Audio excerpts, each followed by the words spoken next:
Hello everybody, I have an official announcement to make, so trumpets please. The announcement is this. Together with a group of very creative artists and friends and people, I have just published a 300 pages original science fiction graphic novel called GENU. And here it is. This is the entire book. I'm going to show some pictures from it, of course, in this video, but I'm very excited to present it to you. Now, what is this title about, this GENU?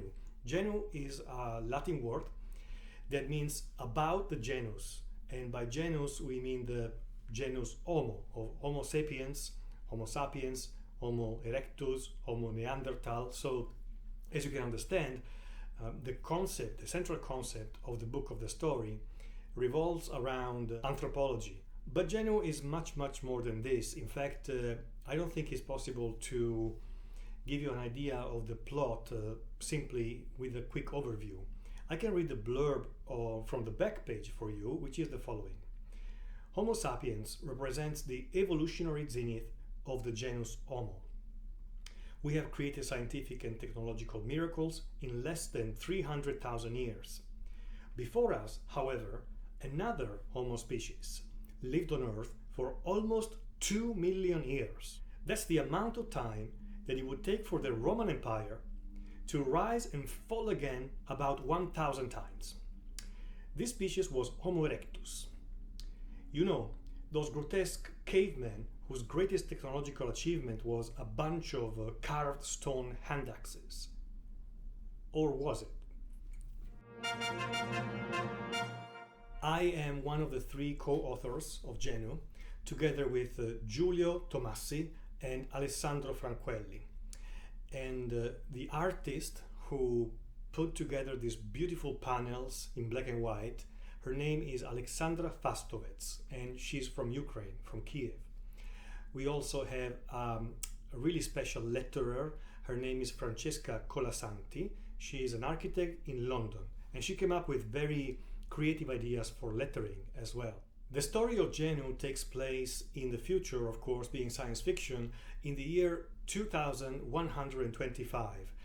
The plot begins on planet Mercury, where humanity has been able to colonize the planet, and we are working there with a particular kind of base, with a particular kind of workers.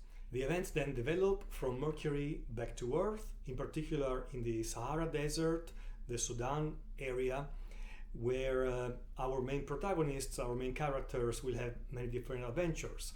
Now, I don't want to spoil anything in this presentation video, but from what I really am excited to show you is from the graphic design point of view, how much GENU has been inspired by the Surrealist movement and the movement of Surrealism at the beginning of the 20th century, especially in Europe. This movement has generated artworks and paintings that are probably underappreciated today. They are so gorgeous and beautiful.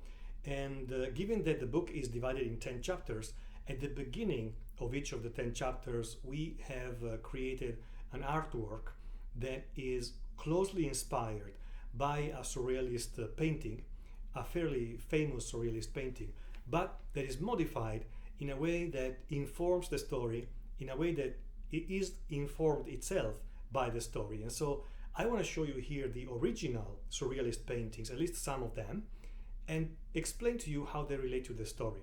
The first painting is called Ligustri by surrealist artist Francis Picabia. It's been painted in 1929, and as you can see, it has the very typical signature of Francis Picabia, which is this transparency, this beautiful surrealist transparency of very different characters and figures that let's say intertwine and intersect with each other, and so it asks you as a viewer to spend more time observing it, because you can always find out something new. And in our version that I'm going to show here, we decided to pick the 4 main characters of the story, of the plot of GENU, and show them in a very similar background and in a very similar style to this Francis Picabia painting. The second one I'm going to show you is probably one of my favorites, also because it's one of my favorite surrealist artists, who is Salvador Dali, the crazy Salvador Dali. The painting is called The Madonna of Port Legat, and it was painted by Dali in 1949. As you can see, it's almost a decomposition of a Christian icon with Mary and the child and some kind of elements that come from the desert, from the sea. It's been repeated and copied by Dali himself in different versions, but this is the main version that we have used as inspiration. And in our story, and as you can see in GENU, the painting replaces Mary with another character who I cannot disclose who this character is, but let's call it this creature. And the child has been replaced with a boy who is one of our main protagonists, whose name is M07, because he's the seventh boy to be born on Mercury. The third painting is again by Salvador Dali, and the title of it is The Birth of the New Man. In a very abstract landscape, we can see something like a man who is trying to hatch, who's trying to be born out of a giant egg, where on the surface of which the geopolitical earth is represented. And this painting has been painted in 1943. In our version, we try to hint at the main anthropological concept of GENU, and therefore I'm not going to go too much into it. I really don't want to spoil anything, but as you can see, we have an element of the painting, instead of what was a child standing next to the egg in Salvador Dali's painting, we have represented something like a hominid. Another painting is the famous Golconda by René Magritte, the Belgian surrealist painter. And you probably all know this painting because it's been used in so many different works of art, and you have the typical businessman, flock of businessmen really suspended in midair.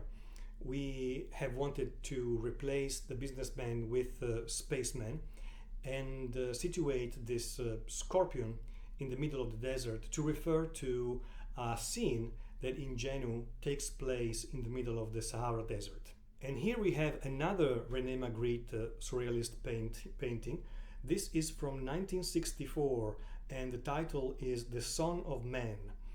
René Magritte here is again showing us one of his favorite elements, which is the businessman and an apple in front of his face. In the case of the GENU inspired artwork, you can see a spaceman instead of the businessman, again, to remain in the same theme. And instead of the apple, there is an orange in front of the spaceman.